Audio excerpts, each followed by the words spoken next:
কি আছে তোমার কাছে বাবু? তুমি পান বিক্রি করতেছো? তাহলে পানালি তুমি আমাকে একটা পান বানাই দাও তো। এখানে কি এগুলো তোমার পান? হ্যাঁ।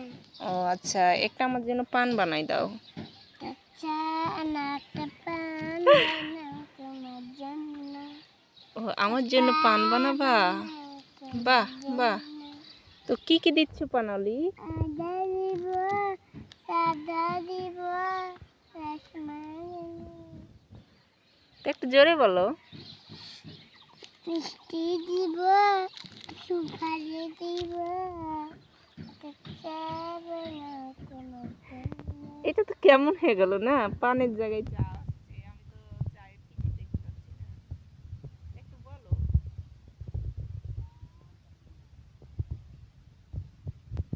পান থেকে চা। সাদা দিব, মিষ্টি দিব, সুপারি দিব। আর কি দিবা? বানাও তোমার জন্য। ওয়াও ওয়াও, দারুণ।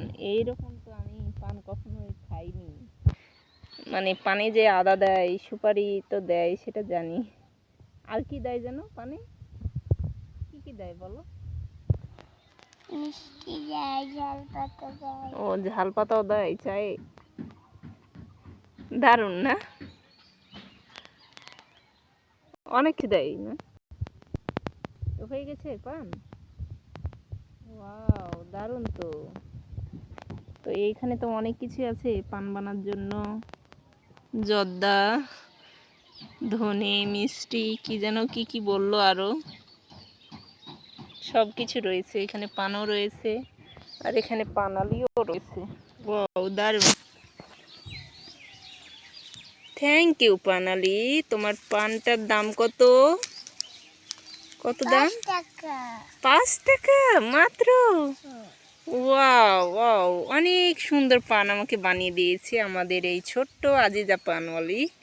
সে কিন্তু অনেক যত্ন সহকারে আমার জন্য পানটি বানাইছে। দেখেন গাইজ, অনেক কিছুই তার এইখানে পান বানার জন্য আয়োজন করে রেখেছে।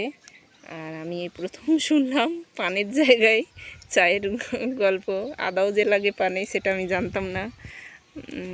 কি বলবো। তো তোমাকে আমি এখন তাহলে টাকা দিব, তাই না? 5 টাকা নিবা? তো এই নাও টাকা। তো কি যেন বলে, এই হচ্ছে একটা টাকা নিয়ে যেন কি গান আছে নাকি? আছে, তুমি জানো? তুমি খুশি এই টাকাটা পেয়ে? তাই একটু তাকাও সবাই এইদিকে, ক্যামেরার দিকে। তো সবাই দেখেন আমাদের এই ছোট্ট পানালিটিকে। সে অনেক সাজুগুজু করে বসে আছে আর অনেক যত্ন সহকারে আমাকে একটি পান বানিয়ে দিল। তো ধন্যবাদ তোমাকে পানালি। ওকে, আল্লাহ হাফেজ।